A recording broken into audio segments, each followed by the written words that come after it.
To Morrison Forster. After 5 years, we're delighted to be back to this 33rd floor beautiful facility. My name is Puiwa Lee. I graduated from MIT, course 1 with an SM degree in 2012. I currently work at the California Public Utilities Commission, and I'm your MC this evening. Has the clean energy revolution finally begun? I'm glad that you're here today to explore more about this. With the climate changing, the new abnormal of wildfires and power shutoffs, the clean energy revolution across the globe has never been more crucial. It is my pleasure this evening to have Dr. Dan Kammen with us to share his latest work and insights on this topic. Dr. Kammen is a professor of energy as well as the chair of the Energy and Resources Group at UC Berkeley. He is also a coordinating lead author for the IPCC Assessment Report, which stands for the Intergovernmental Panel on Climate Change, and won the Nobel Peace Prize in 2007. He was appointed to the first Environmental and Climate Partnership for the Americas, and a fellow by Secretary of State Hillary Clinton in 2010. I myself have been very fortunate to be taught by Dr. Kammen while attending UC Berkeley as an undergraduate student.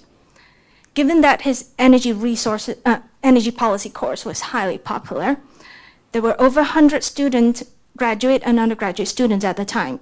Well, now I heard that there are over 300 students that packed the lecture room. 9 years later, Dr. Kammen and I ran into each other at a professional event. Little did I expect that Dr. Kammen would remember me as one of his over 100 students in the class that is offered every year. And to my great surprise, he remembered me with an incredible memory. And now, please welcome Dr. Kammen.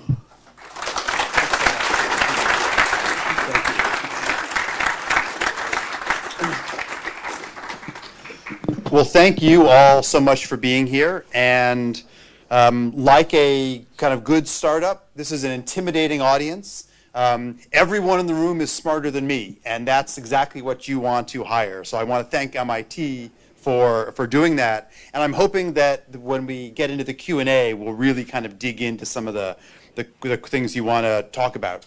Since I did go to that other university down the street, the joke that comes up all the time when talking about our universities is kind of gets played out a lot in our household, and that is, a student is walking into one of the star markets in town and rolls their cart up to the front, and they go into the 10 items or less aisle, and the old woman, kind of with blue hair or whatever you want to do, your stereotype for someone from Cambridge or Somerville, says to the student, well, you're either an MIT student who can't read or a Harvard student who can't count, with this cart overflowing with groceries. And so I am from the can't count side, although I did major in physics, course 8. And so it's really my pleasure to talk about the kind of stuff we're doing on this topic. I'm really hoping that tonight's talk will really be just kind of a lot of interesting introductions to things that we might talk more about, both afterwards and maybe in some dialogues down the line. And it's really a pleasure to see a whole bunch of friends, Bill and Alan and Kevin and a whole bunch of Lewis, of sort of colleagues and friends, and some students here as well. So hopefully this kind of jazzes up some conversation about some of the things that we can do together. This topic of, has the revolution really begun? If I've been so bold or foolish to use this title 10 years ago, I think it really would have been focused on what were far too simple metrics. What's the price of solar or wind or storage relative to fossil fuel technologies? And one of the things that we've learned over the last decade is that renewables have eclipsed every barrier back then that we would have set. Have they crossed the 10 cent per kilowatt hour? Yes. the 5-cent. The most recent solar projects in the world, and I just came back from viewing a couple of them in Dubai, are 1.576 cents. And I asked, I teach significant figures, is that actually necessary? And they said yes, because that's the actual price on the grid. And all those digits, I was very incredulous, are accurate. And I really pushed back hard on that because I grade my students down, as you might hear, for getting the significant figures wrong. But it is absolutely true. These are the real prices for some of these technologies now. And so if we use the old school metrics, not only should the renewable energy revolution have already begun, but we should have already won. And we have clearly not won, and there's lots of reasons. One of which, of course, is that as cheap as renewables are today, and as positive as are the cost curves, and I'll get into that a little bit later on, we still have this really key feature that, depending whose estimates you look at, we are globally subsidizing fossil fuels between $500 billion and $5 trillion a year, dwarfing annual investments in renewables, dwarfing the total capex of renewables. And so, as much as we'd like to say some of these more simplistic metrics are important, the fact is we are nowhere near as far as we should be. And that's one of the things that means that while I certainly assert that the revolution has begun, it is far from clear that we make the transition even close to the time scale we need to be in. And so there are some huge challenges, and many of those challenges are no longer technical.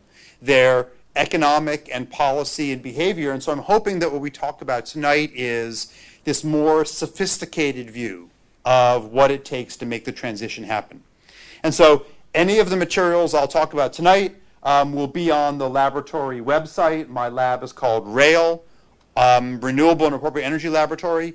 If you simply Google RAIL, turns out because they pay, and people from Google here should take note, a group in Florida called the Railians, who claim to have cloned a human, actually have the top spot. My lab has the second to top spot. That's not okay.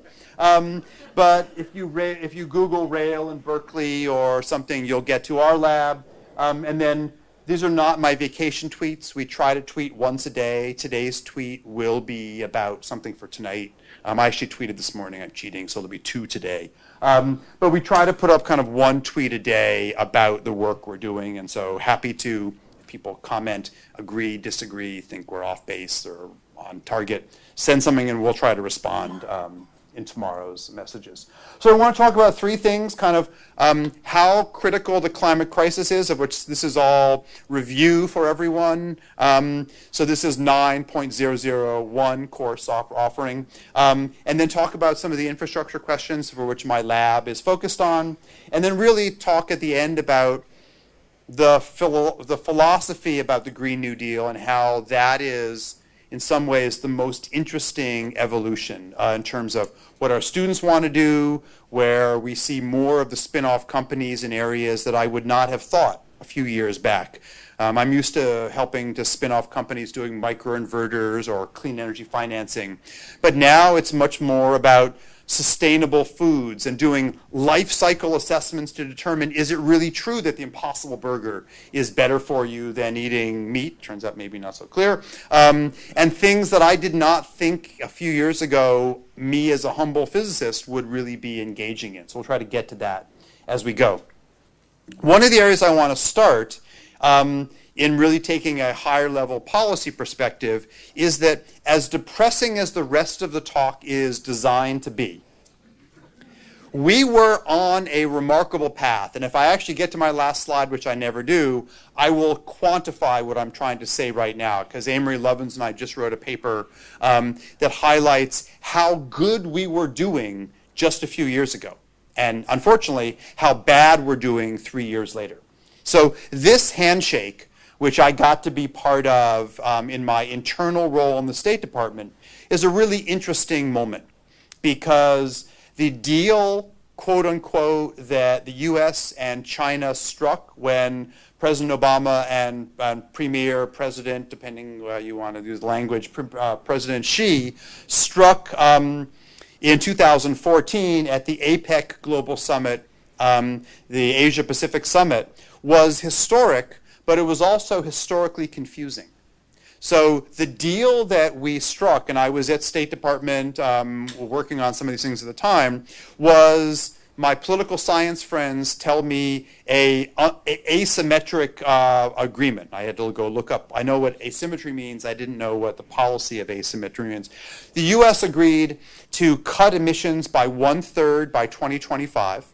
And China agreed to peak emissions at an unspecified percentage of their emissions at the time by 2030. 1% higher than the level at that time, 1,000% higher, didn't say. And so the fact that the US and China made this agreement to do something different in each country and not even in the same year has confused many of my political science friends, and maybe it means I have the wrong political science friends. But it set off a kind of a revolution. The Paris Climate Agreement was not on track to be signed until the US and China, we are the G2 of pollution, signed this agreement. Europe fell in line, the G77 development, people fell in line, largely because of the very inclusive structure of this deal after 20 years straight of the international climate agreements being sometimes good on paper, sometimes not, but never being inclusive. This deal, as I'll explain in a second, opened up some territory, and this is the territory. The path we were on, the business as usual, which my friends, we called the Bush as usual pathway, would warm the planet on average by 4.5 degrees and warm the poles by almost 20 degrees. And everyone who is in the climate field knows that warming the planet on average by 4.5 C meant that the poles at 20 C change would melt up to 40 feet. Not 40 centimeters, but 40 feet of sea level rise. And so the Paris Climate Agreement basically called for countries to get on a pathway to get under 2 degrees, but it was incredibly inclusive. If you're a country that was doubling or tripling down on clean electricity, that's okay. If you were going to preserve mangrove swamps, as Indonesia proposed, if you actually do what you said, that's okay. If you were Congo or Malaysia and you were going to stop palm oil or peat extraction, that's all okay. And what the countries agreed to do in 2015 in Paris amounted to this pink wedge if we did what we said. That is amazing. And in fact, while we need to, at that time, our goal was to get under 2 degrees, and remember that we have definitively already warmed by 1.1.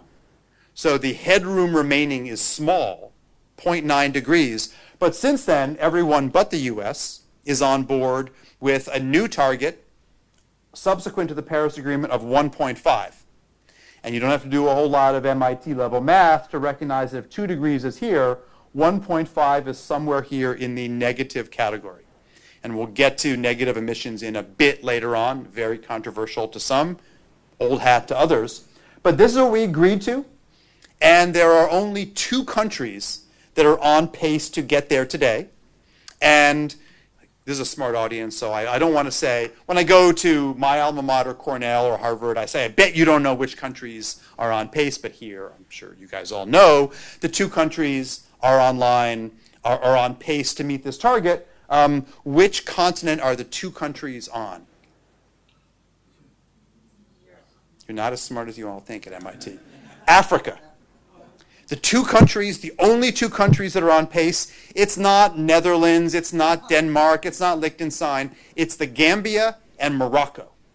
And we'll come back to why those 2 countries are on line to make their target. But even if we do that, all of this is the emission reductions that we have yet to do. So this is what we committed to do. Only 2 countries are making good progress.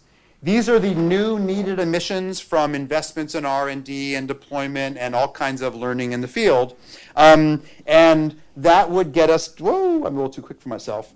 And the Paris Agreement was so exciting that 6 months later, we ratified Paris in record time. The Kigali Accord that I worked on at the State Department called for another half degree, largely through energy efficiency and through some industrial processes. And that was signed in kind of the same wine-fueled effort that led us to the Paris agreements. So we committed to really getting on with the program, and of course, unfortunately, the US took a slight different turn, but we'll come back to that in a bit. And so my work at State Department in this wonderfully fancy title, Science Envoy, working for the President and Secretary of State, an unpaid position I'm going to point out for reasons I'll mention in a bit, was an interesting mix of projects. And so we worked on partnering in the Middle East and Africa on clean energy projects to get us moving. And then, of course, as you know, in the US, we had this little election that took my wonderful letter from the president and threw it out the window because the US backed out of the Paris Accords. And so this nice start, kind of fun work with the president, led to a situation where Mr. Trump came in, the landscape changed just a little bit.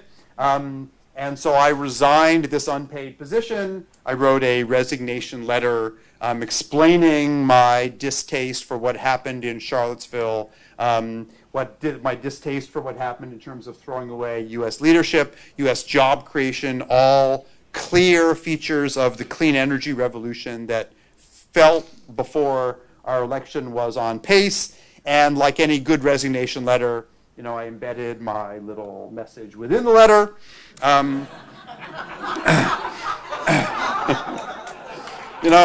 Nothing like being subtle about these things.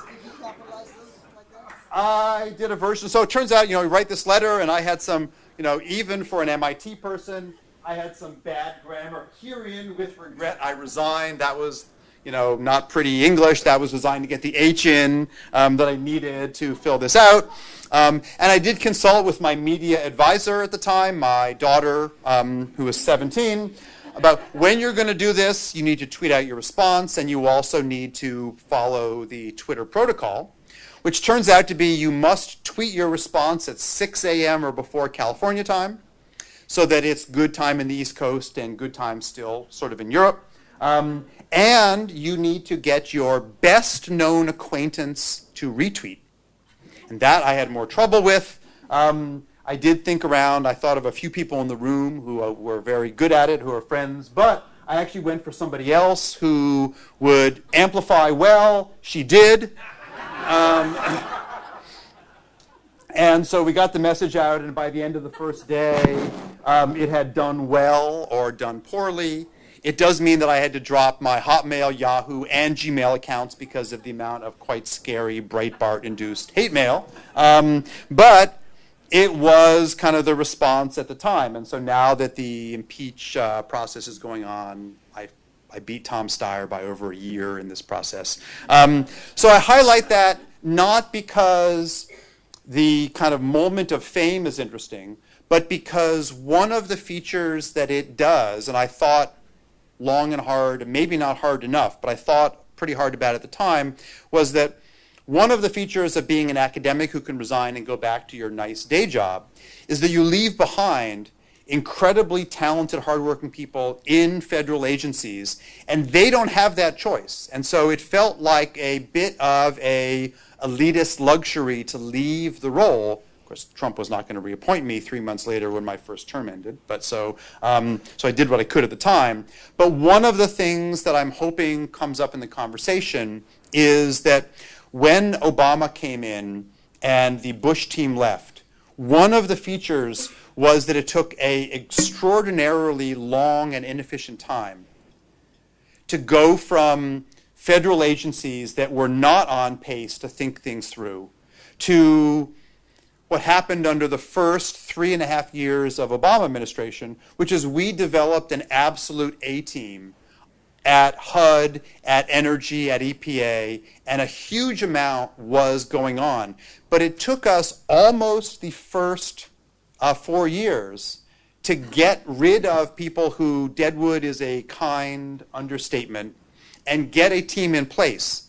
And so when we win this election, We have to rely on people in this room and elsewhere to re-envision on the transition teams and on the financing teams for the new president, whomever it is, not the current one, to radically accelerate that process. And there is arguably only one job more important than accelerating how we get good people into office. That's actually voting and making the change we need. But one of the things for which government can't do, but the private sector and universities and nonprofits can do, is to accelerate that process so we spend, in my goal, under 1 year, not 3.5 years, rooting out people who are working actively against re-engaging the U.S. in the clean energy transition. Because if we don't do that, we're throwing away jobs, we're throwing away opportunities for global opportunity for U.S. companies, we're throwing away opportunities for the U.S. to play the leadership role that our R&D base says we can. And that is one of the things that will not get talked much about until there's a transition team. And so this is a group that can really play a big role because they listen to people in academia, in forward-thinking green tech and fintech and a variety of companies. And so this is a critical audience to think about how does the transition team make that difference quickly. And one of the reasons it's so critical is this graph that we published in a paper in Nature. It was a very large team. There was a core team of writers. Cristina Figueres, then the head of the climate process, now head of the European Climate Foundation, sister of the president of Costa Rica, who did not have a great presidency, but was the first elected president to institute a carbon price, and the rest of the administration didn't go so well. But this graph is one that most people read as a path we're on, and it's terrible that our emissions are growing. But this audience recognizes what I think is the much harder job built in, and it's the reason why my title for the talk today isn't "The Clean Energy Has Begun," it's a question mark. And that is, I'm worried about the peak, but the slope of this line is the real challenge. And if we don't recognize that, we miss out. Because there's lots of neat things you can do to bring emissions down by a few percent. And many places on Earth, I won't mention them, Germany, have embarked on things that give you a short-term, unsustainable investment in clean energy. The challenge is, how do you follow a path, since we're going to wait, unfortunately, at least to 2020 and maybe longer? This blue line has a slope about 3% a year. The US and China have both exceeded 3% a year, not for 3 decades, but for a couple years. No place on Earth has exceeded 4%, the yellow, or 5%, the red. And so if we don't think through technology, policy, behavior changes that allow us to think about decades worth of more than 3% per year change, we don't get there.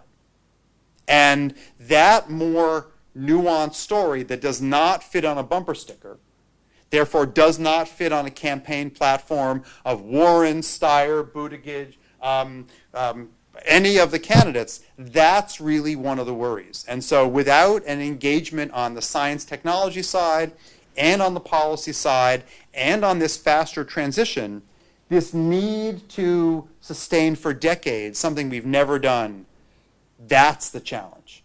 And we have lots of policies that will, again, buy us a few percent at the expense of longer term. Not a good situation. So California, as those of you know here, has done a pretty neat version. California never does policy cleanly. If you look inside the sausage making, it's usually pretty ugly. But the California process to get to 20% renewables by 2010, something we missed by 3 years. We celebrated the 3 years we missed it by, but we did hit it in 2013. Our 2020 target, as many of you in the audience know, of 1/3 powered by renewables, we met early. And there are a couple curmudgeons, but almost every real analyst out there recognizes that our 2030 goal of 50% renewables, we are in a good place to get there. We have some people who highlight that in the short term we might not be there. Next 10 just brought out a report, But when we, for example, think through this strategy, we passed in 2018 Senate Bill 100, calling for 100% clean energy, including transportation, not just electricity, by 2045. And actually, there's an executive order that it's not clear if you have to honor it or not, to go negative afterwards. But part of that was upping our 2030 target to 60% because we have a reasonable strategy in place today. There's lots of details that are messy. That's the California way.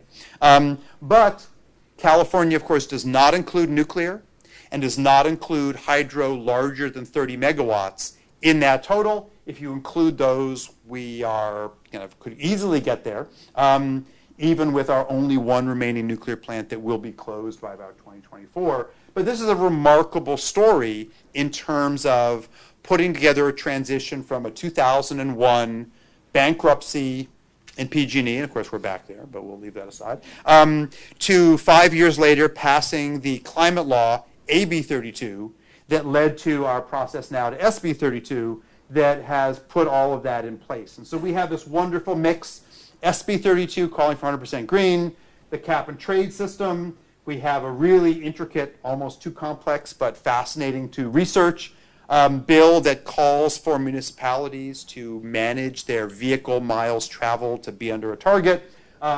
We have a cap and trade system generating about $10 billion a year, thanks to the work you're doing at the state agencies, and 35% of California's cap and trade money is reserved for underserved, minority, and impacted communities. And I actually think when we look back at meeting these targets, it won't be the year we set our 100% clean energy target. It'll be we were the first place on the planet to make social and environmental justice a core part of that program. There's lots of important details of things we're not doing well enough right now. We're not developing enough projects in the underserved Bayview, Hunters Point type of areas in Central Valley. But we have on the book something that New York State has now copied, is being looked at elsewhere as what I would call the core element of Green New Deal. Not the dollars being spent, but the fact that we've written in social and environmental justice directly to our climate law. And for that, is the most remarkable feature of this story so far. California passed something, it took us 11 years, which is kind of one of these worries about waiting too long, and that is that every home built in California after January 1st, not 2021, January 1st has already happened, must be net zero energy. We assume that's through a combination of being very energy efficient and most likely rooftop solar, but there's lots of interesting deals. There's a solar gardens bill that says if you can't put solar on your own rooftop, you can host it on another building. So maybe Safeway is getting a small charge to host your solar because we care about the amount, not where it is. There's lots of neat features. This is settled policy in California, and in a testament to the foresight of the team, I was under Governor Schwarzenegger, this is kind of the easily doable one. Who in the room has solar? That's a very good California/MIT audience. Who has an electric vehicle? Who has both? That's what I like to see. So for homes, we know how to do this. We also passed at the time something that is still bouncing in the system, and I think a lot of building managers and owners don't believe it's going to be real, but they didn't believe this was going to be real 11 years ago, and that is every office building by 2030 must also be net zero. We do not know how to do that today on a cost-effective basis.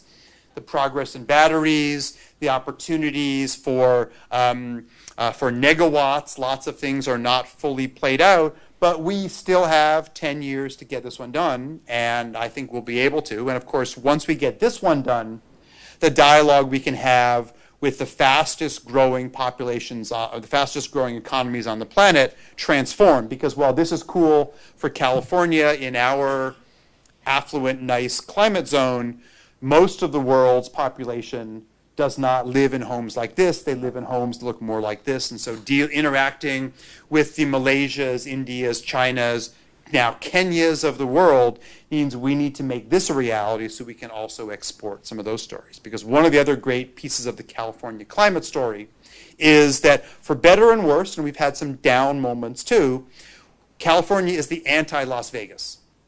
What starts in California does not stay in California. And that's a critical piece of this kind of learning. So the youth movement, which we're all kind of excited about but have not figured out how to actually empower the voices. We know we haven't figured this out because we all, those of us who went to the COP25 in Madrid, went there and the first few days were pretty hunky-dory. The Greta Thunbergs and others were making their speeches and talking about being empowered. And by the end, the old fossil fuel lobby had won, and Paris was an unmitigated disaster after the fact. This gives us 10 months to totally change course for Glasgow, and there's very many reasons to be skeptical we will change course, although I like what BlackRock did. There's a couple of footnotes. I like what a number of players have done, but we do not have time, given the graph I showed way back here, and how close Glasgow is when countries have to come clean as to where they've been in terms of moving along on that process. So there is a tough story in front of us.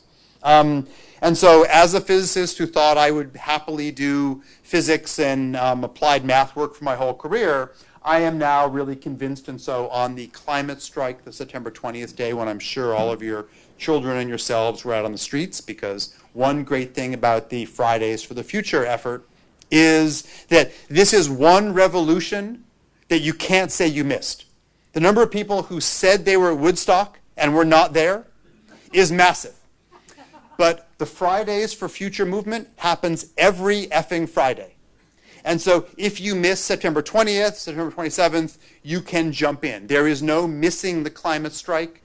There is no, oh, your kids wanted to go, but it was orthodonture day. So getting involved in this one, the youth of the planet have given us all an open door to be proactive. So no one has an excuse to say, well, I missed the thing and I'll send in a check.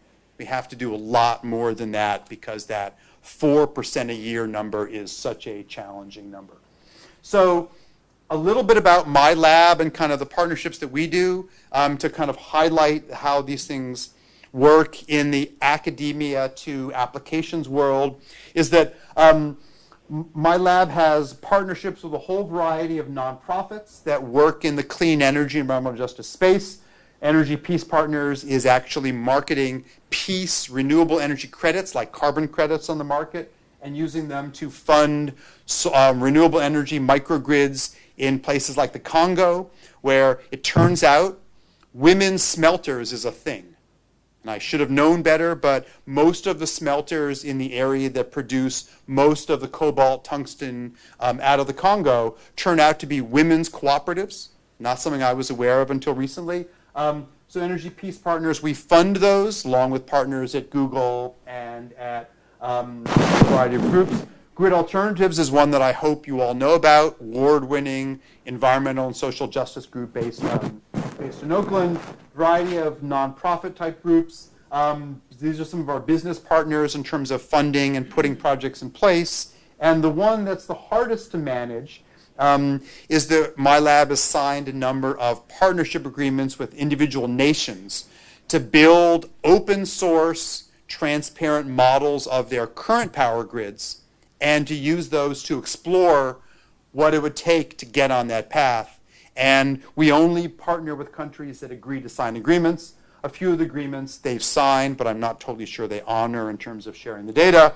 But in Tanzania, Kenya, Morocco, DRC, Mexico, Colombia, Malaysia, and China, we have these kind of formal deals to build a modular power system and then to give it away as part of the process to kind of make the dialogue more broadly in use.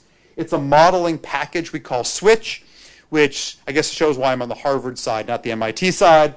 SWITCH is supposed to stand for solar and wind integrated with transmission and conventional power, and you can see the acronym is 70% accurate. And you know, that's the 0213, that's our side of Cambridge. But what we do in this model is to build a picture where we look at the net present value of all current assets in the power system and investments in energy efficiency, new transmission, and different policies, and use that to make sure that the total supply of energy is equal to the total peak demand plus a reserve margin. Every utility in the world has a reserve margin. California is 15%.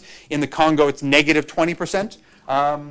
And we use that to look at the amount of energy that we need to run the grid and what the investments would have to be in terms of those kind of buckets to make the system work. And so we kind of work this through. We look at the cost curves or the learning curves of various technologies, the Moore's Law.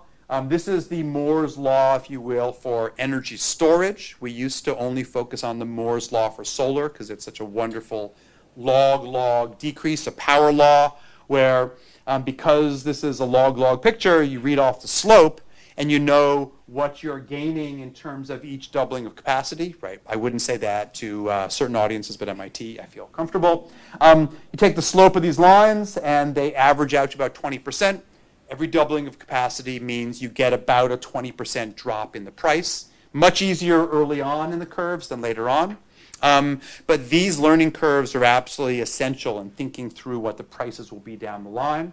And while many people are focused on the issues around lithium, it's got some nice benefits, it's got some drawbacks, but to me, the feature which makes energy storage as exciting as solar is that we are not looking at one chemistry. Solar has lithium ion, yes, but it also has nickel metal hydride. Now it has flow batteries. It's got a whole bunch of technologies that are giving lots of different entrepreneurs, and I bet some of you own or fund or are part of kind of this energy storage revolution. A few years ago, nobody thought that redox flow batteries could be a big deal because they looked so expensive. Now suddenly there are people who are betting that they will outperform lithium ion, diversifying the mix and allowing us to pick and choose technologies for different applications, but also for social justice. California is working on a process now, it's early stages at the CEC, to think through what are some of the life cycle social impacts of emphasizing materials that come from conflict zones that we want to ultimately beat out of the system, either by de-emphasizing those materials or by requiring clean production, equity production, not some of the literal slave labor production of some of these materials that we're seeing in places like Eastern Congo today. So that is a challenge down the road, but it's something that we wouldn't have been able to do without some of these kind of interesting innovations and pictures forward. So when I look, for example, at a power mix that comes out of the switch model, this is the power mix for not just California, but all of the Western states. 20 Western states all trade in what's called the WEC, the Western Electricity Coordinating Council. It's basically all of the states that are west of Colorado. British Columbia is a partner. Alberta is an observer. I don't really understand what that means to be an observer, except for that they have a hell of a lot of tar sands. And so this is a power mix where the forecast demand is the black line. We don't make the forecasts because obviously forecasts of demand are pretty uncertain. So there's lots of potential error in the system. But this is a power mix in 2050 that comes out of the switch model, and it's one of the models. The state of California uses 3 different models, one by another UC, one by a for-profit company in San Francisco called E3. We may have some E3 veterans or current employees here, and then our model. And so the colors are designed to be instructive. Light blue is wind, yellow is solar, orange is solar thermal, gray is gas with CCS, red is geothermal, purple is nuclear. My nuclear students really wanted nuclear to get a yellow for yellow cake, and I had to beat that down because that's solar. And the negative going spikes down here are the amount of the amount of energy that goes into storage when the supply that we're harvesting is larger than demand and then comes back out.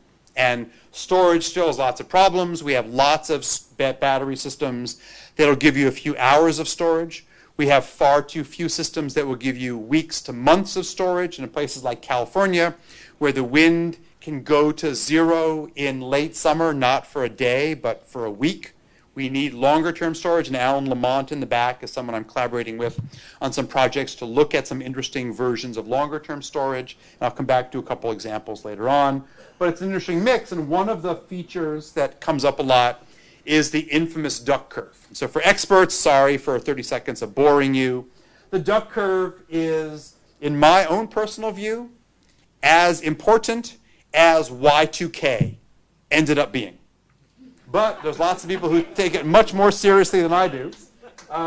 This is the power demand in California from midnight, when only students are awake, to the middle of the day, to the evening. And the message of the duct curve is supposed to be that as we build more and more solar, we hollow out the net demand curve because we have more and more afternoon solar.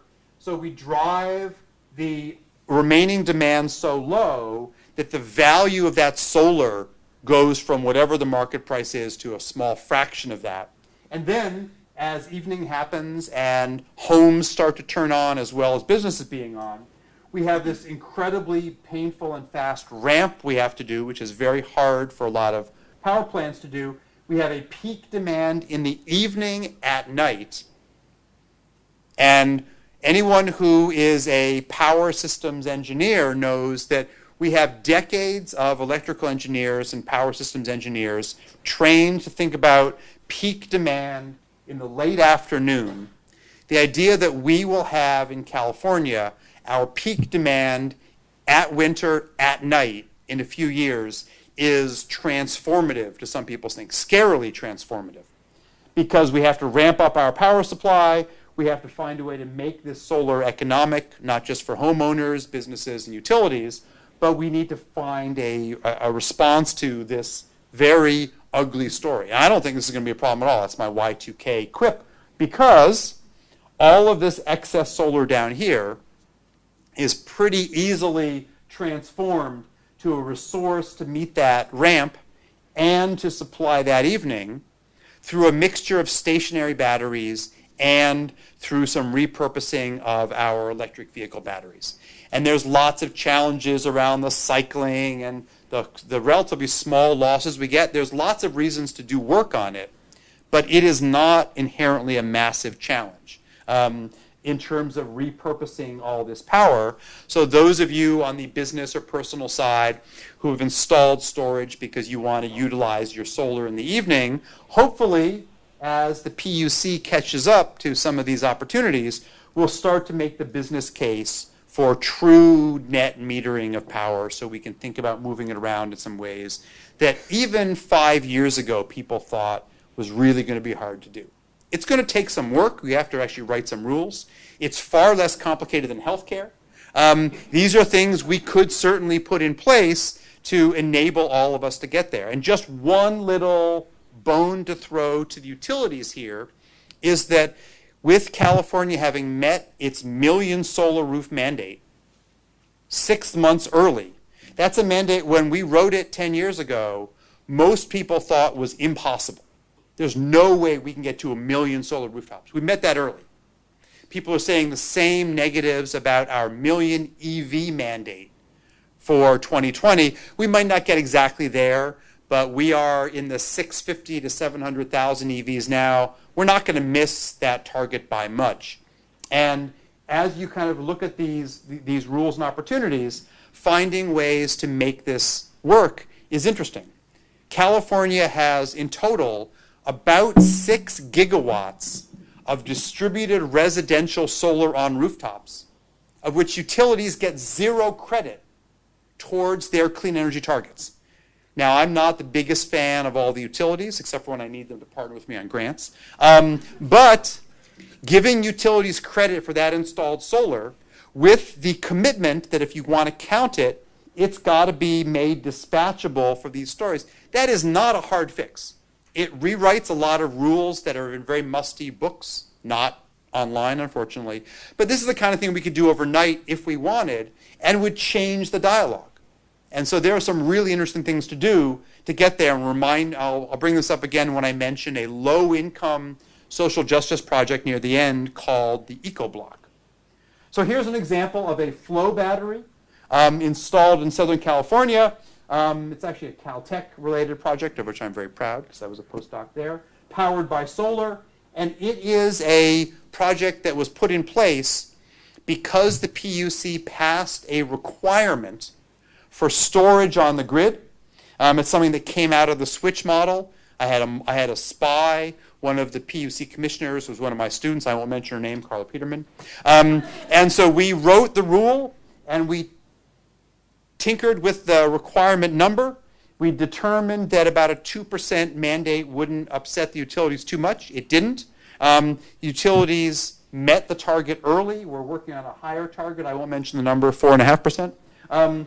They were aiming for in the near future. And it's an example of a project that the mixture of those learning curves for storage and we hope open access to the data, because we made our model runs available to everyone, even people who said they wouldn't look at them. And then I went to a certain company I won't mention, starts with W.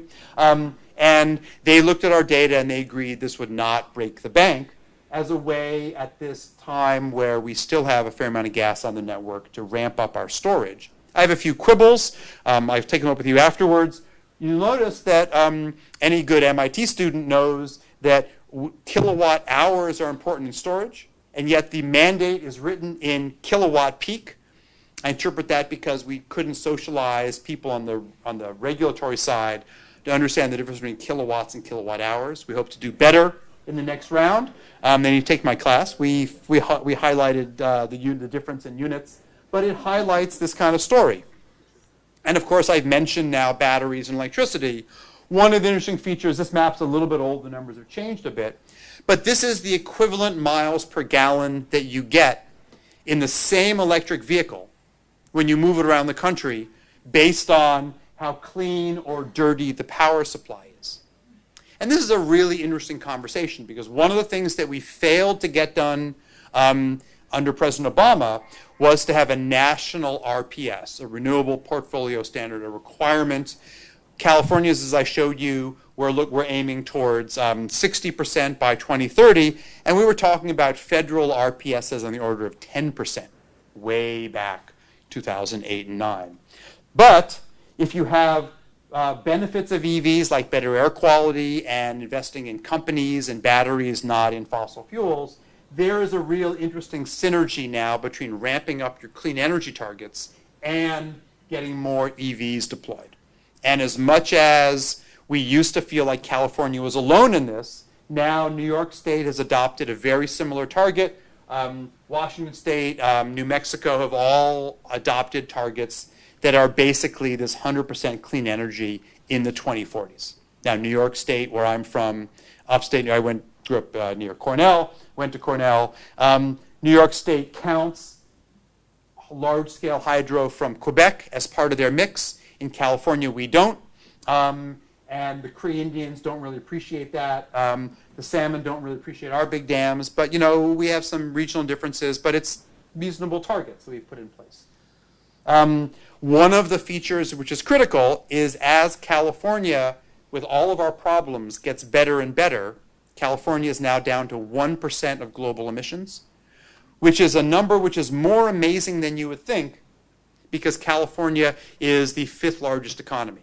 And so that is a remarkable number in itself, but it means if we don't find a way to quickly internationalize, and I count going to Wyoming as the same as going to China on this, we need to partner and do it fast. And so these are visiting scholars in my lab right now. Hopefully they're actually in my lab right now, even though it's 8 o'clock. All visiting us for half a year in the case of the professors to a year each for the students, partnering with a number of universities to work on their policy landscape at the same time as ours. And so it's an interesting mix. And so we're doing a lot of work in terms of trying to justify to China why they should adopt the target that I mentioned in the beginning. Not 2-degree pathway, but the 1.5-degree pathway. So I just came back from Beijing before the recent outbreak, so I am not contagious. And I got a very interesting lesson in analysis from the head of the Chinese climate delegation. And what he said to myself and to Steve Chu, we went together, was that in the US, you adopt targets as aspirations. Sometimes you have no intention to get there. In China, we only adopt a target when we believe we can get there.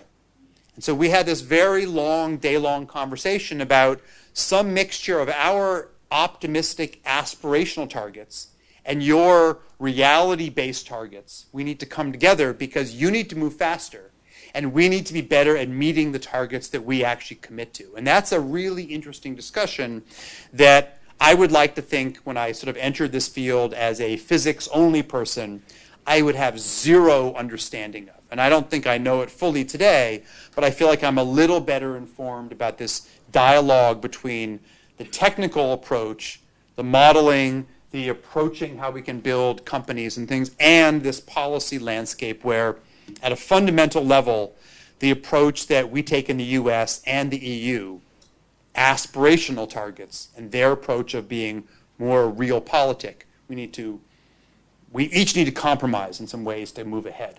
One of the features, this is in the EV control room in China, where all the charging stations are plotted and they track the vehicles. And I'm going to need help doing this from whoever is running the slides. If whoever has access, unless there's nobody, in which case I'll skip it. This is a simulation for New York City that we just did. I don't know if we can, I'll just skip it. I'll just skip it. This is a simulation that I'll put on the website for anybody who wants. And what's here is if we assume that every single taxi in New York City is an EV, where do the charging stations need to be to maximize green miles traveled and maximize revenue for taxi drivers? Well, we don't have to worry about it. If we can't run the video, no problem. The red dots are taxis with a rider. The blue are taxis without. And if this runs, and again, I'll post on the website. This runs from midnight to 3 in the afternoon. And what you would see is, we're going to see. Okay. So what you'll see is not a whole lot of action at night, although the city never sleeps. So here we have the taxis moving around. A lot of the taxi drivers who are low income live where it's cheaper, and they drive their taxis in. And we hit rush hour, you'll see a flood of, there they go. They dove down to where the money is, and green circles are going to appear where they would optimally go to recharge to maximize their income. So here we are, late morning, demand is a little lower, charging is happening, and then later in the day, they will start to go back to, so you get this kind of picture of the story. Showed it to former Mayor Bloomberg and now Mayor de Blasio. It helps when your daughter is in school with the Mayor de Blasio's son. And so we kind of looked this through. So this would be great. We should really think about doing this. This would really help us in our winning more awards for being green, because New York City keeps winning all these awards for doing so. And so we talked about it. A year went by. We talked about it some more. And I said, this is way too much talk about it. Let's go to some place where we can talk less and do more. Sounds a little bit like Hamilton. And so here we have Shenzhen, southern China. And Shenzhen said, this is great. Let's not talk about it anymore. Let's do it. So Shenzhen made a commitment to electrify 100% of the taxi fleet in 3 years. And they succeeded. When I made this slide almost a year ago, there were 22,000 out of about 28,000 taxis. Now they have met the target, and so here we have the EV taxi fleet in operation. I'll need you to stay, fortunately, by the projector one more second. So here are the EV taxis. If you can just run and just click on this one. These are the taxis in Shenzhen. There's a very nice, polite part of the story where in Shenzhen, when you're a taxi driver, the etiquette is you hand over your EV taxi fully charged. It's reasonable. That's kind of seems logical. So this is the queue waiting to recharge at the shift changes. So this is bad. People can wait up to an hour to recharge, all lost income. And it's because of this cultural feature to hand over a charged taxi. But it's also an interesting technical story because China has a very nice mandate. You have to have a 400-kilometer range in your EV to get it licensed. But if China had a bigger diversity of battery sizes, you could, without social engineering, get people to start bringing in vehicles to recharge at different times. And Shenzhen has now committed during 2020 to install 2 inductive recharging strips on 2 of the most widely used roads. And so there's an opportunity to recharge a bit while you're driving. And there's this opportunity to now use different battery sizes for taxis that work in different parts of the city to diversify. And we've already found in the first year's data, by sending taxi drivers a signal for which charging stations had queues, the size of the circle and the darkness is how long the queue is, to get people to recharge at stations that did not have queues. We've already found that we're able to save drivers a huge amount of money by just getting the information out, even before these inductive recharging strips are in place. And, of course, New York is still in conversation with my lab about doing a 100-vehicle trial, right? So, it is what it is. So all of that highlights what I tried to swing around to at the end, and that is there's a huge, not only business opportunity, but the more you can do here, the more that Green New Deal mentality, the clean energy plus justice story starts to come into this. And so I wrote a paper about transiting California cities, and then with Senator Scott Wiener, we wrote an op-ed around one of the very simple, obvious truths, and that is that your housing policy is essentially a climate policy. If you make people drive long distances, if you don't build the kind of infill housing that we're seeing now around BART stops, you guarantee that the poorest people are going to drive the longest to get to work because we all know where the jobs are around here. And so unless one thinks this through, now the bill that we wrote, which had some features I did not like, Senate Bill 50 did not pass. I'm hoping that a next version where those high-rise housing that you're seeing at MacArthur, BART, and various places, the next version of the bill requires a fraction of those units. This is where I lost out to some lobbies. Has a requirement for a fraction of those units to be rent controlled.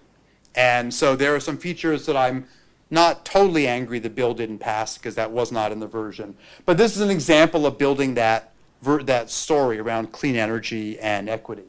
Another example is the project I mentioned before. This is the EcoBlock in Oakland, where we're taking a lower middle income community.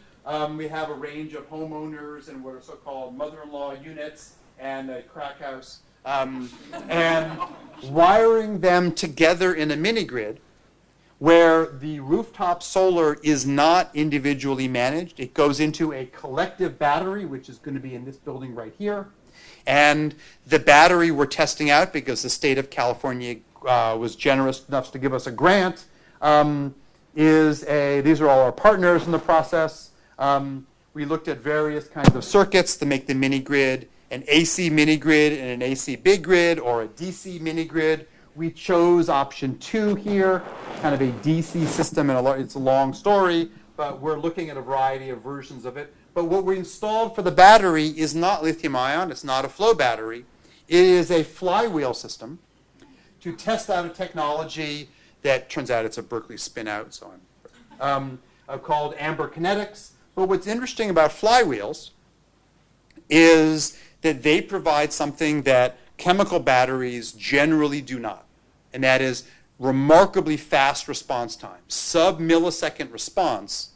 And so one of the features that we want to think about are the different timescales.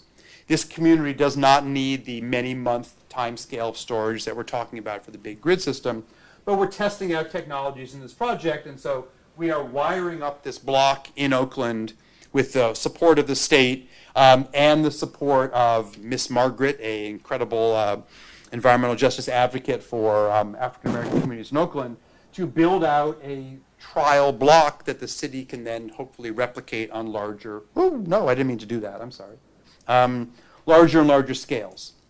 One feature of this is that we have discovered that kind of, even as we've tried to push the clean energy process, we've made some awful mistakes. So we wrote a paper last year looking at the racial differences in who has solar and who doesn't. And I won't go through the full version of the story. It required a mixture of Google's mapping of all the rooftops in the country, the so-called Sunroof project, and very complex use of census data to look at income and racial mix of neighborhoods. And the basic story, I'm just going to skip it because we're kind of near the end, is that when you look at the amount of solar as a function of income, it's no surprise that there's more solar on the rooftops of richer people. That's going to surprise no one in the room. But what surprised me was that even when you control for income, and in our case the metric is communities that are more than 51% of one race. So when it says white, that means 51% African American, Latino. Solar, even when you control for income, is 40% more common on a rooftop of a white person than a Latino person, and up to 70% more common on a white rooftop, white home rooftop, than on an African American rooftop, even when you remove income from the equation. And I did not expect that feature would have been that strong. I probably should have known because of how white the environmental movement is, and many of the early leaders who got money to start up clean tech companies ended up having a kind of a racial bias, intentional, not of where they went. And so there are some lessons immediately for the Green New Deal that come out of thinking through, even in the areas of solar, how badly we misdid or underappreciated how much of a bias, when I say we, I mean the US, we're building into our deployments. So it's a critical part of the story. The last thing I want to close with is that I focused here almost entirely on industrial nations, but the Green New Deal has to apply to rich and poor, black and white, in the US and Europe as strongly as in the underserved community. So here is a project. Here is my former grad student and then Bill's former employee, Dmitry Gershenson, who left our PhD program with 2 years of NSF funding left on the table, to go work at Facebook for Bill on energy access, and he is looking at this really interesting diverse range of what we call is pay-as-you-go products. Solar initially, which was basically a little solar panel and a lithium-ion battery and an LED light that many people complained was just a glorified flashlight, which has now grown into the fastest form of new energy access, not full grid access, but these are people who take home these devices, sometimes with as little as zero down payment, and they make online e-money payments to pay for these things during the course of a year to get products that looked initially like flashlights, but now you can take home televisions, refrigerators, freezers, a whole bunch of technologies in this expanding off-grid space, and we have about 1 billion people on the planet that do not have even basic access to electricity, and it's become a really interesting part of the story. So in Nairobi's largest slum, Kibera, we have built a version of this, a community center with solar on the rooftop. We initially set it up to provide washing services for women. Now we have a franchise model where neighboring homes and businesses can choose to just host solar on their rooftop and get paid, or buy our electricity, or do both, host it and buy power if they want to build into this kind of little expanding mini-grid program. And so there's lots of kind of neat work on this. And of course, many of these countries, like Kenya and Pakistan and elsewhere, are not only places that are facing the opportunity to build clean energy or dirty energy. If it wasn't for the investments by the overseas Chinese bank, by GE and others who are pushing coal on them, they would be choosing the clean energy options. Kenya, by the way, is the current world leader in new geothermal installed. It has the largest wind farm in sub-Saharan Africa, and right now GE is pushing for a coal plant to go into this pristine area, Lamu on the coast, when the renewables are cheaper. So there is an obvious, we can fix this at home in the US. If GE pulls out, the coal plant will not happen. The Kenyan lower courts have already ruled against it, but international money has a way of pushing back on that. But it's an example of how we can really make a difference in this process. The last thing I want to highlight is that there is a fascinating new world that has emerged because of low-cost, clean energy. And that is many of the products that we used to think about building by investing in hydrocarbon-2 products. Cleaner and cleaner production with hydrocarbons, if that's possible, is one route. But the other one is we can now think about building up from much more basic molecules, starting off with carbon, carbon monoxide, whole variety of very simple molecules, and using higher temperature fuel cells and devices that 5 years ago were fantastically uneconomic, but are dramatically moving into a realm where we can think about building products today where we essentially build up our product base from basic atoms and molecules, as opposed to this breaking down of hydrocarbons. And those of you who followed the Bill Gates breakthrough news know that now they have 1,000-degree C solar furnaces to do production. There is an emerging world that only 10 years ago most of my chemistry colleagues thought was so far from being possible it was not worth investing in. And now at the big investor summits, the Bill Grosses of the world, a variety of folks are saying this is where they want to invest in this next round. It's one of the technology breakthroughs that enabled BlackRock to think differently about their kind of future. So I ran through at the end, and I promised I would highlight one feature in the, to tie it all together, which I hope this does. This is that paper I mentioned that Amory Lovins and I just wrote. You can download it. It's called Recalibrating Climate Prospects. It's open access, of course. And this shows the average rate of decarbonization back in the earlier decades, where we were under 2% per year, and not even a lot of years there. And then how we were doing at the end of the Obama administration. We had peaked out over 3% a year. We had not done it for decades. We did it for a couple years. And whether it's the policy environment that changed, or whether you want to chalk it up to that stimulus fund, of which energy actually got about $100 billion out of the package. But I want to highlight it didn't take that much. None of us went broke because of the stimulus package. And we peaked out over that 3% a year number. And then, of course, we had this little election, and we dropped our rate of decarbonization by a factor of 2. That is not a small change. Now, it's not a big data sample in terms of number of years. But if you're on the hopeful side like I am, it was not hard to get here.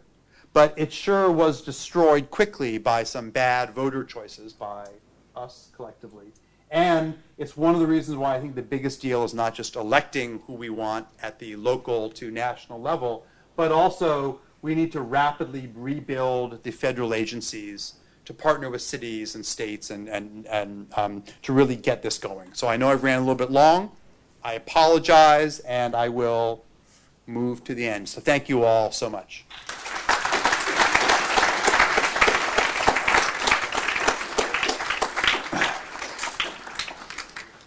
Now this part's a bit awkward, but before we jump into questions, some of you submitted them in advance.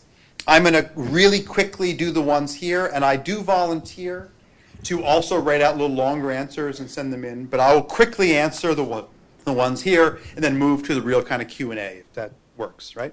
Yes. Okay. Okay. What are your thoughts on nuclear's place in the clean energy?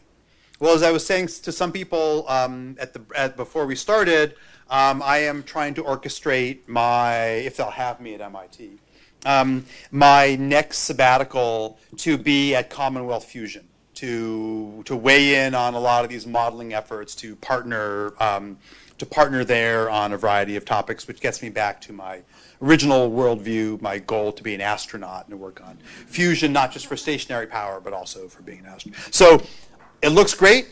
It is nice to see a lot of nuclear private sector companies being tried out, but from my mind, no matter how optimistic you want to be about some of these new startups, whether you're a TerraPower or a variety of one, the nuclear equation, to my mind, does not currently work. Because even if these companies ramp up, and even if they ramp up far faster than almost anybody thinks, which is possible, we are in an equation right now where with about 420 nuclear reactors on the planet, and all of them have to be retired before 2050. We currently are in a situation where the total number of nuclear reactors that are being committed to be built, half of them are in China. It's 60 total, 30 in China.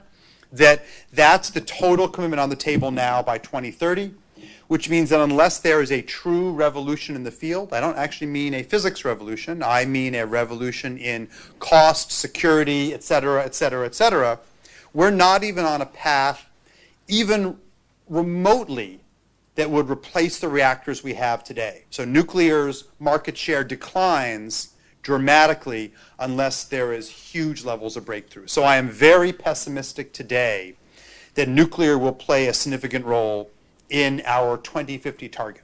I do think by the end of the century, which sounds a long way off because most of us won't be appreciating a lot of that, maybe a few, but is that I actually think that we will likely be a society which is 80% plus powered by nuclear power.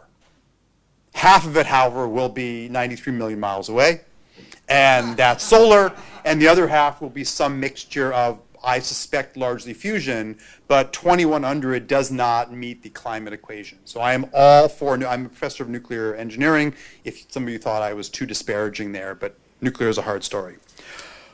According to Mark Jacobson at Stanford, a friend, we have the renewable resources today to get to 100% renewable energy power. Well, I think that's true at one level, but I am also a co-author with 20 other friends of a paper saying that Mark Jacobson's analysis of this is brutally flawed. And when we published that, he sued us. And then he dropped the suit when he recognized that there were actually going to be damages if he... So I like the idea, but you have to do your math right. And unfortunately, although Mark is a friend, in that analysis, he did the math wrong. Thankfully, the world has caught up. The world of solar and renewable and efficiency is moving so quickly that 100% is entirely a reasonable target, but you've got to be an honest broker of the numbers. And that's critical, and we lose credibility in lots of circles, both business circles and government, if we can't do these parts right. And so I think we have to hold ourselves to a high standard. In your opinion, would wildfires in recent years impede California's achieving its goal? Well, certainly, because the wildfires we had actually were more than a year's worth of emissions, which we're not counting against our total, by the way. And Australia, as you've seen, is way over a year's worth of emissions.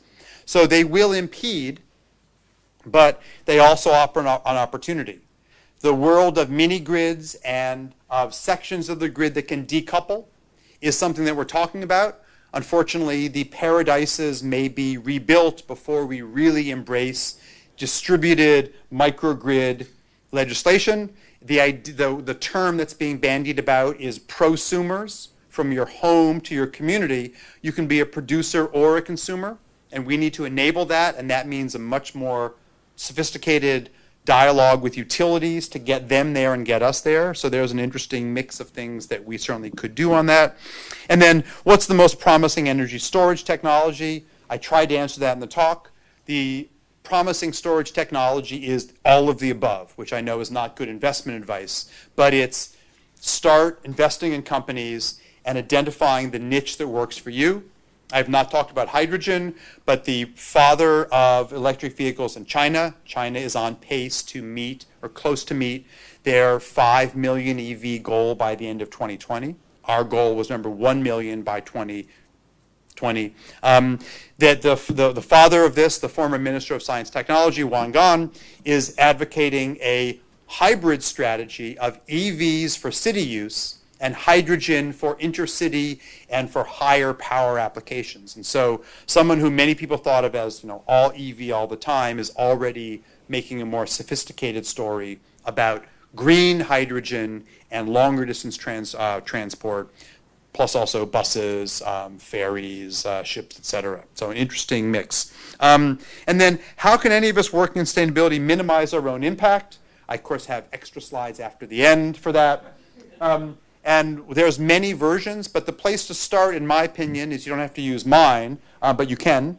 This is a carbon footprint calculator that we built for the California Air Resources Board. And on really, really good days, it gets more than 100,000 visits, which turns out to have broken Berkeley's server, but we'll get to that. But there is a page in there called Take Action. Once you do your budget, do you drive to work, walk to work, solar? Are you a vegetarian, vegan, vampire? What's your diet? Then it spits out the 20 next things that you didn't say and what their carbon impact and cost would be.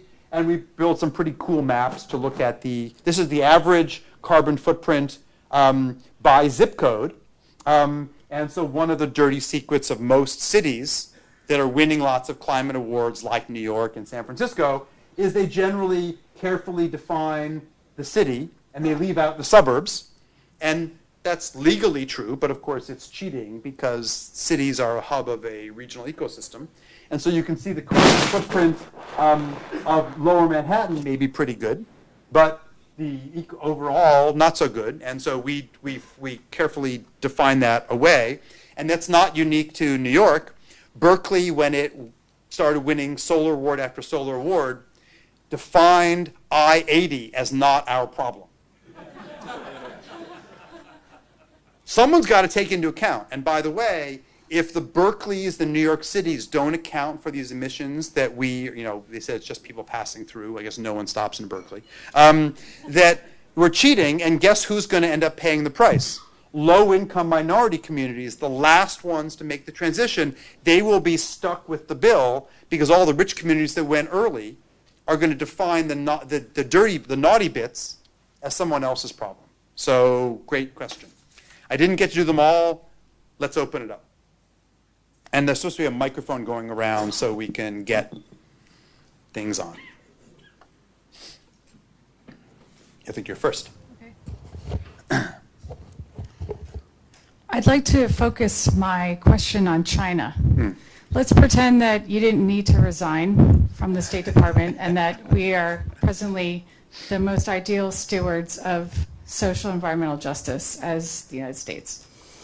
I remember my first MIT event was actually focused, I think it was over 2 years ago, on China and MIT professors who focused on clean energy in China.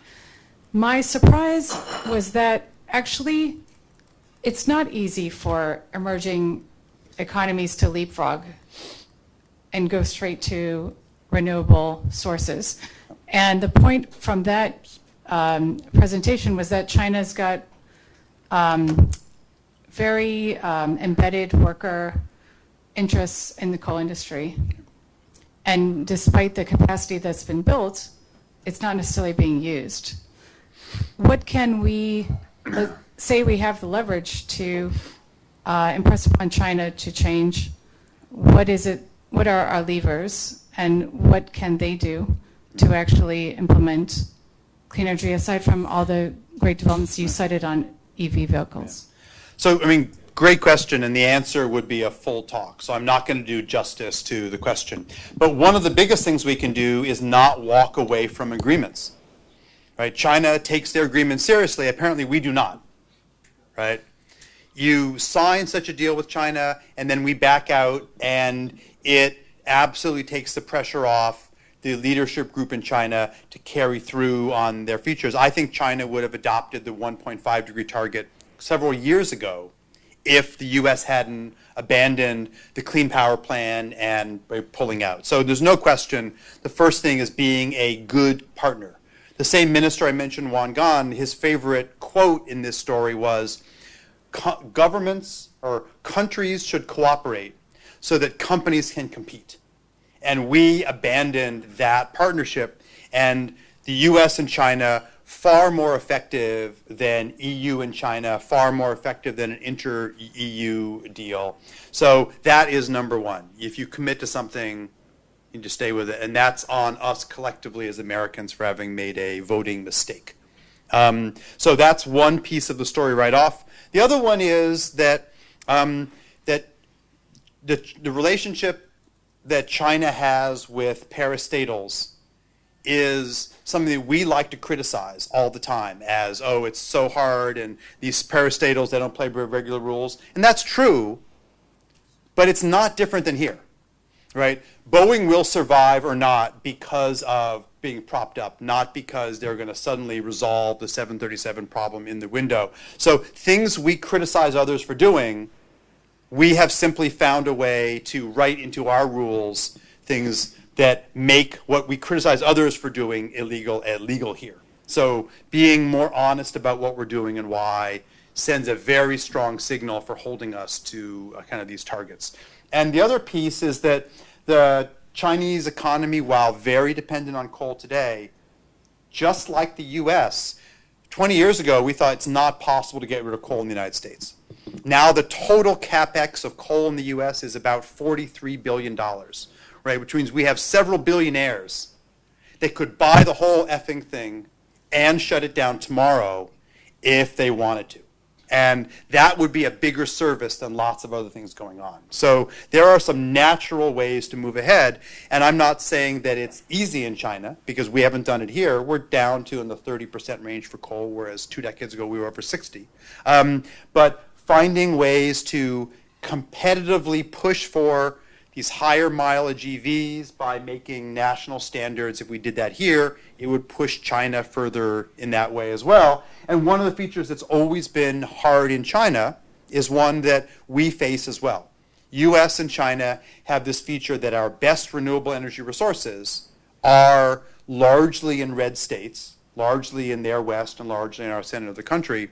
So the more we want to think through and strategize at the FERC level about how do we incentivize, in our case, the equivalent of bringing this great solar and wind from up here over to the coast, that's a story. Now, China is way ahead of us in installing high voltage DC lines, but they would need a lot more. But China has also, until very recently, underemphasized the incredible offshore wind resource here, which is very easy to connect into their biggest cities. If the US had stuck more with the Obama-era plans, we would be, I think, easy to say, more like Europe with offshore wind flourishing.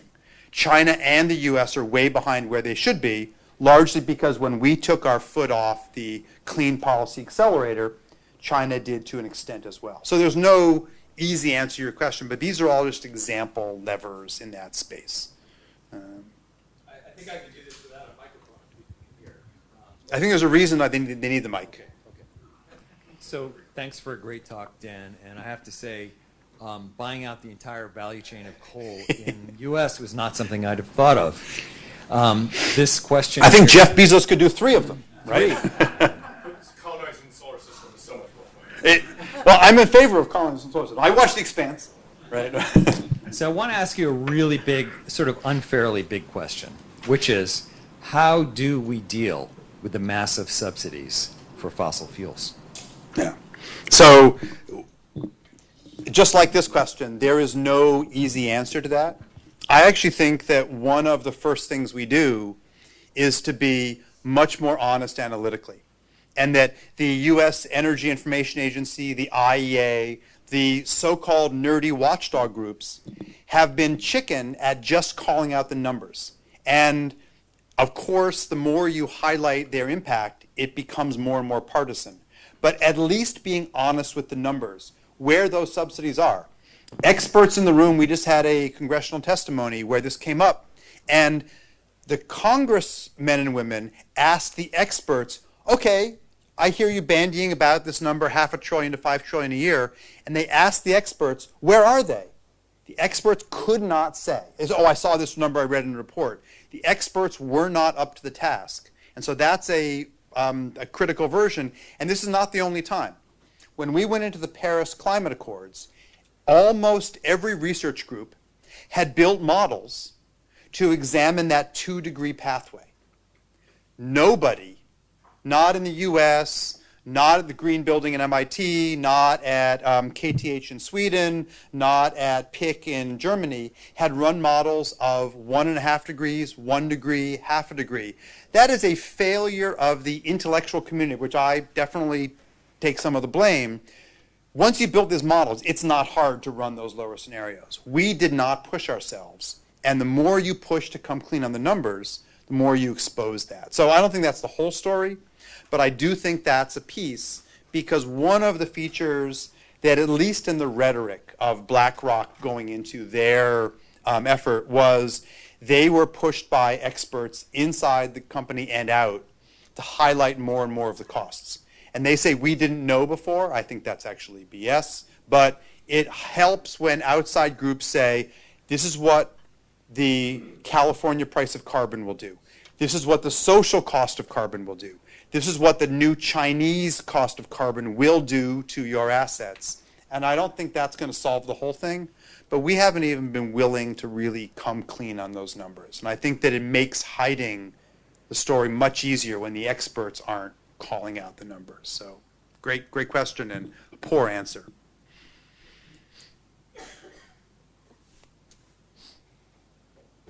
Another question about China. So many impressive gains in electric vehicles and solar, wind in both manufacturing and deployment domestically in China. I know where you're going. So what's the impact of Belt and Road? Yeah, great question. So what is the impact of the world's largest international development project to date, which is the Chinese Overseas Belt and Road effort? So the coal story I mentioned, and I called out GE because more of us are invested there.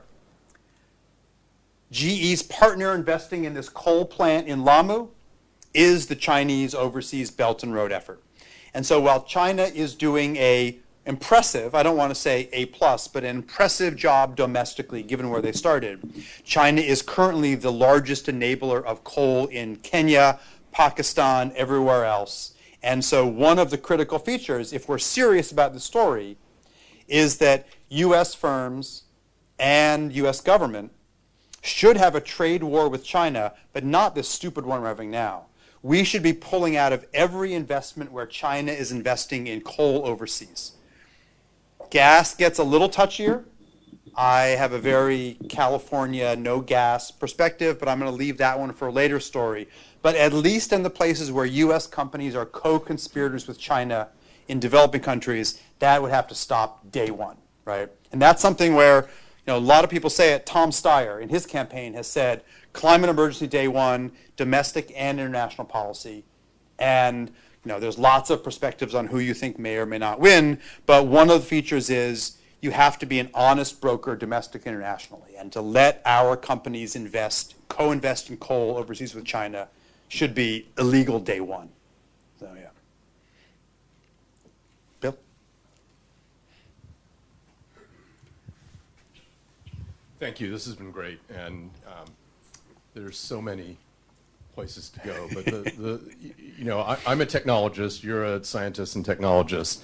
And I hear lots of people talk about the economics. And in fact, when I was at Google, we focused a lot on how do we get renewables cheaper than coal. We might have had a little tiny impact on that. I think the world did. As you said, we created a miracle in wind and solar, right? Yep. It's not enough. And more, I'm convinced the problem is political and political power. It's about the fossil fuel companies protecting their interests, not just through subsidies, but through, some of them take the form of subsidies. Yep. The law that passed in Ohio last year to prop up coal and nuclear. Nevada's effort to retroactively to remove solar subsidies at the behest of the coal industry. Whatever. So, right, I have a friend who was in Nevada who had solar in his house, and suddenly he was losing money. Right. And a subsidy he had already received had to give back. Right. So, but I think one of the lessons that I feel like none of us have internalized enough about the last, let's say, 40 years of the climate fight is that the fossil fuel companies are treating this as a fight to the death. Yeah. And rationality and models, we need this stuff, but those will not win the argument. It's going to be Greta and 30 million other kids and the rest of us. So I guess the question to you is, you've been in the political world. Thank you. I think. Evidently, I fired myself, so not so good. And condolences or whatever. But what do you see as the opportunity to change that relatively quickly? Yeah. I mean, I have some ideas we've talked about, but I'm curious what your thoughts are about how do we, stop looking at all the stuff that the Googles and the Gs are doing that look like progress, while on the other side they're doing something horrible, and actually get on the right path. Yeah.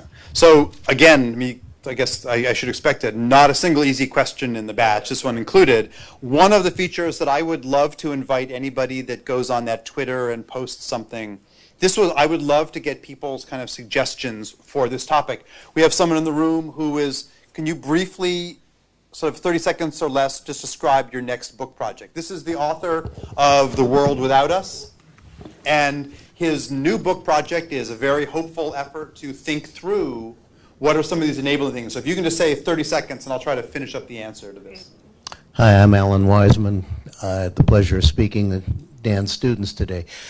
I'm currently researching a book that is about what are our realistic hopes in the next few decades, and who are the people, regardless of how daunting the challenge seems to be, or even how hopeless sometimes, refuse to give up and are going to get us through.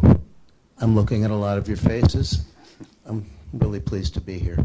Thank you. So just give the title of the book. Hope dies last. So I wanted to highlight that because who else went to COP25 in Madrid in the room? Really? Okay, so I'm okay, interesting. But COP25 started out pretty hopeful. The Gretas and the Alexander Villaseñores and all were speaking about kind of their efforts and what was going on. And halfway through, the mood of the conference changed because it became clear that the US and China and Brazil and Australia were going to block every version of what is an incredibly trivial feature. And that was to allow good accounting to link carbon markets, not to merge them. We weren't saying China and California must merge their markets. What they blocked was the most basic version of, you have to do clear accounting. If you're a country that is a net exporter of carbon projects, China, for example, you need to do attributional life cycle analysis to understand where it is. If you're a net importer, a Netherlands that doesn't have a lot of coal in country, but buys lots of crappy coal projects from outside and says how clean we are and we're on bicycles and we're great, but we're buying carbon shit day by day. Sorry, I said I wouldn't swear shit. But that's dishonest accounting. And the US led an effort with those dirty other nations to block it. And so one version is you need to do the accounting right, kind of answer to your question before. But another feature of it was, if we're at all honest with ourselves about the youth movement on climate, it's not just having a great event and having a Greta Thunberg on stage with you, it's empowering that person. And what happened in Madrid was an effort to disempower every single youth person there by saying, oh, you don't have a role. And if you think it only happens there, we know because we have the tape, our own Senator Boxer said to youth in the room, I'm not going to talk to you, you don't vote, right? That is, Feinstein, I said, I'm sorry, okay, Feinstein said, that is unacceptable, right? You cannot have this total two-faced process of saying we're empowering the youth and now we're so happy the youth have finally gotten here, they're taking this role, and then find no role in Madrid, don't listen when people come to your elevator and ask you these things. And to my mind, that's the story of enabling this next path. And if we don't get on with it, all we can say, all of us over 50, is that we ate the food off our children's plates. That's what we're doing now. That's what we have to change. And don't say, oh, I enabled my kid to learn. You have to make a much more active step. And I'm as guilty as any. I still fly all over the place. I do not have this figured out. But that's the place where that slide I put up with the quote, I come from the technology, the physics, science world, but it's really this social dialogue that we have to enable next. And we're not there.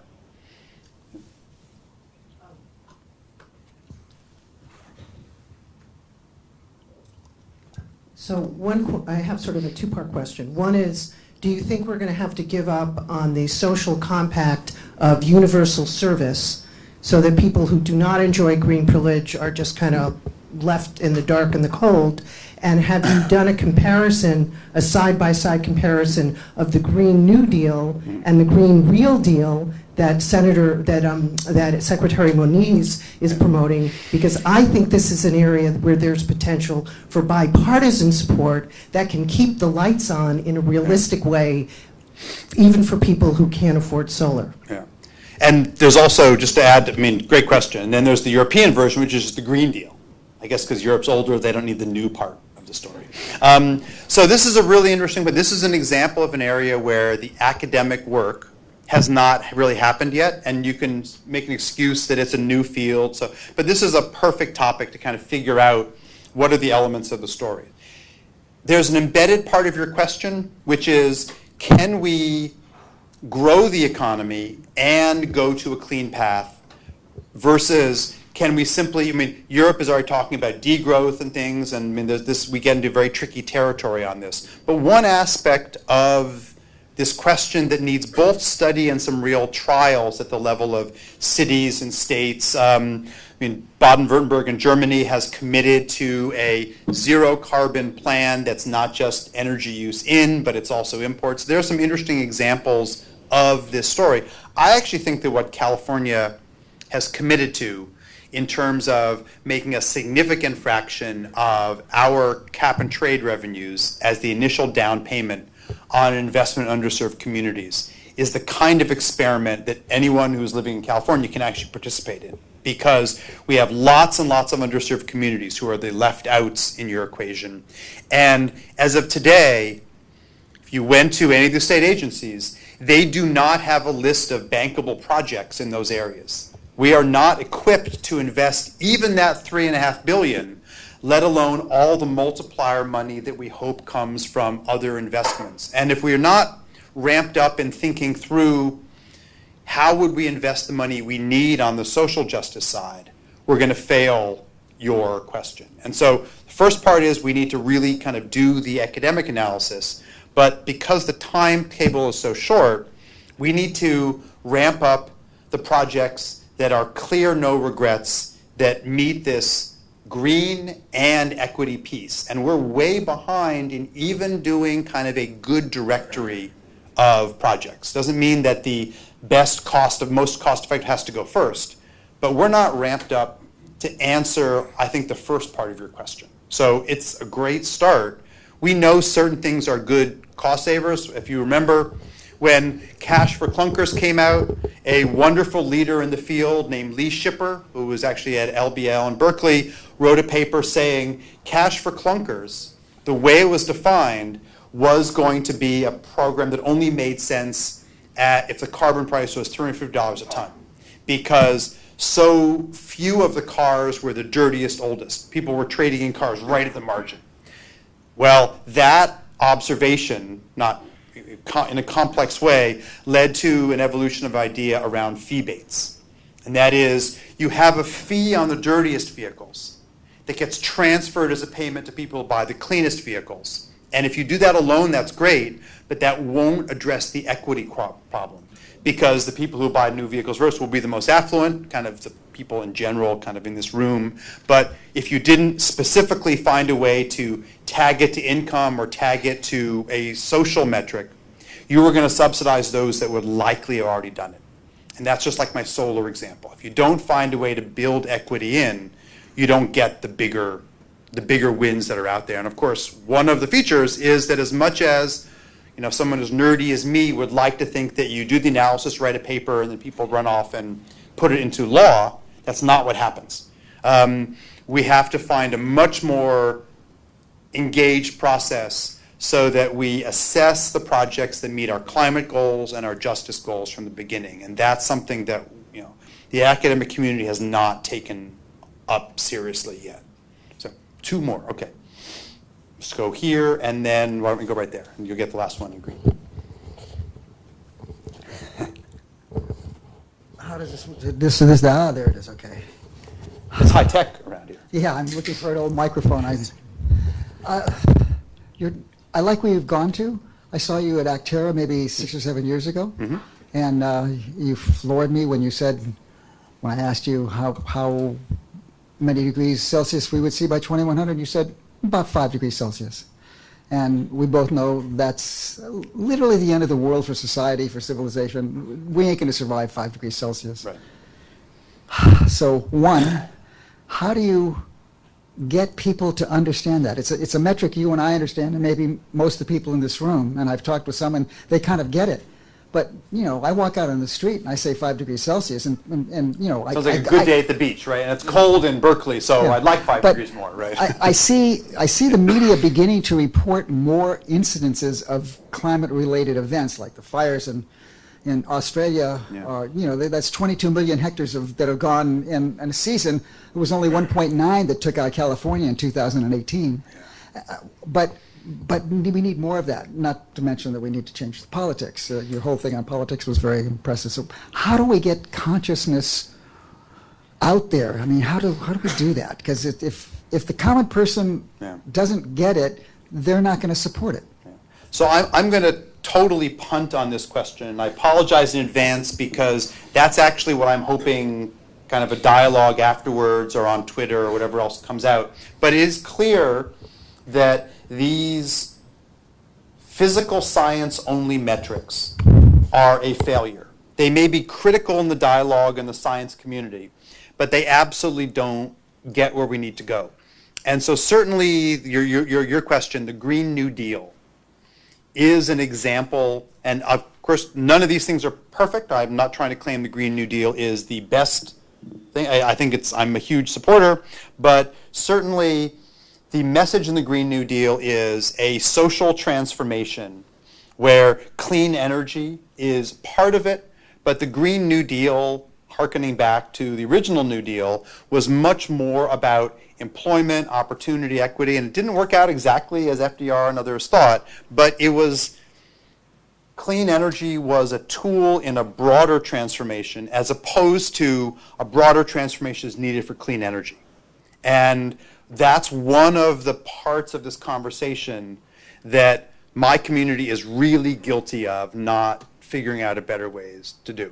Thankfully, this is a new area of research. There's people like Anthony Lacerowitz at Yale, who runs the Climate Communication Project and works closely with Environment 360 at Yale, who's been a real leader in understanding how different climate messages play in, whether you want to call it the Arlie Hochschild Six Americas or the Flyover America. There's lots of versions of the story. But none of us consume kilowatt hours and are happy about, oh, I just had a delightful meal of 2,200 kilowatt hours, right? It's services. It's quality of life. And if we don't reformulate the nerdy version in this broader conversation, and it's not one metric, it's a whole different way to think it through, we're going to be fighting uphill the whole way, as opposed to the kind of the picture where, you know, who in the room had a Sony Walkman at some point?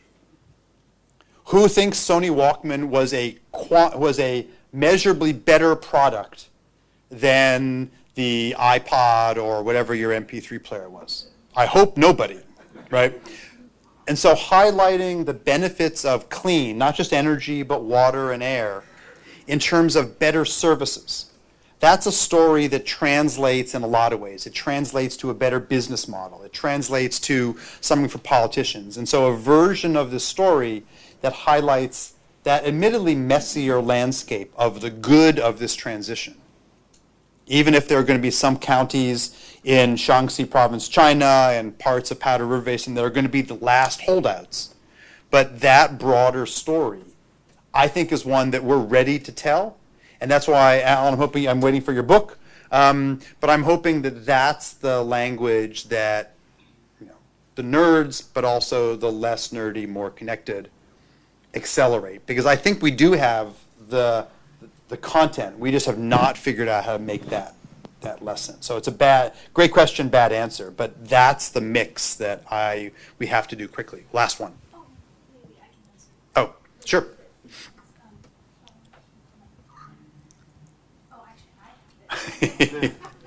So yeah, everybody can hear me.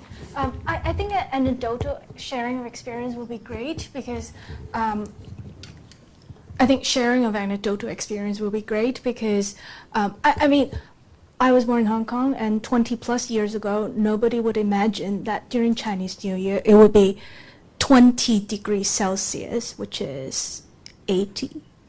Oh no, Not quite. no, it's 70. Yes. Yeah.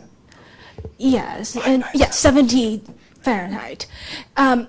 Nobody would imagine that because, as far as I remember, it's always less than 10 degrees Celsius, and it could go like a little bit frost. There was some frost, and everybody was wearing silk jackets and Chinese jackets.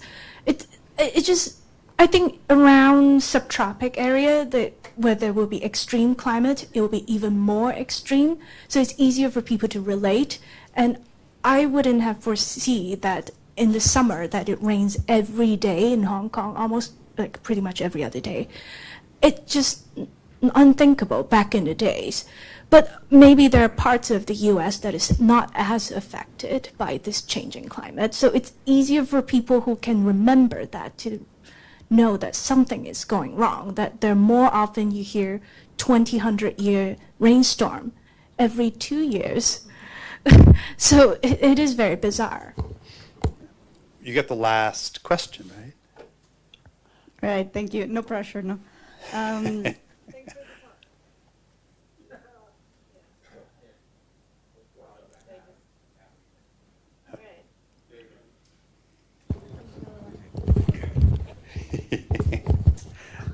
There we go. Okay.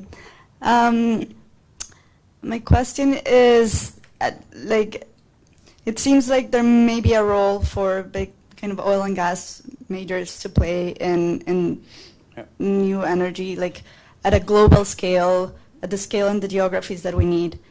An example is offshore wind, solar, of course, as well. How cynical or hopeful can we be about that effort? So I think it goes back to Bill's question a bit about those that are going to really fight to the end. On the one hand, there's more PhDs. Not that a PhD is the definition of getting things right, let's just say the least. But if you want to look at the human capacity in the energy field, it is dominated by people in this industry. And so to throw that away is a huge mistake. And to say, well, your future in the oil and gas industry is to go into clean tech. I meant information technology or pharmaceutical or something else. That's not a very good strategy, given that depending how you do the math, energy is either the world's biggest industry or second biggest. So finding a way to make a transition here is interesting. So certainly hydrogen is one opportunity. And green hydrogen is an opportunity that more of these companies could be part of, whether it's transitioning oil and gas into geothermal and other technology. There are routes to do it.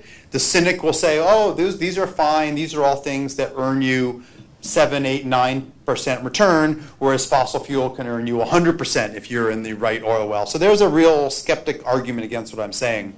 But certainly finding ways to make this transition is one part of it. And there's lots of little things that are not so little that we could do to accelerate that. Right? One is, we all know, just to start, even before we get to oil and gas industries, the current estimate is that the U.S. high-tech industries have, someone will correct the number because I'll be more accurate, there's something like $2 to $3 trillion that Silicon Valley high-tech companies are keeping offshore because they don't want to pay the repatriation taxes to bring it back. First of all, that is an ugly story, and Google and others and Apple are big parts of that. But there's pretty clever things you could do. You could give a holiday on bringing that money back if you spent a fixed percentage of that not giving it away, but on green energy investments, right? That is not that hard a thing to do. Could start with the governor here, could be an effort where a couple of the leading greener banks and others played a role. So even before you kind of take on the biggest challenge, right, the oil and gas industry, there are some natural things you could do as first signs that we're going to find a way to compromise, but it's going to be a redirected compromise. We're going to find ways to incentivize your company to do well, but we need to see real efforts in this area. Now, there are some good arguments that that would not be fast enough no matter what you do here.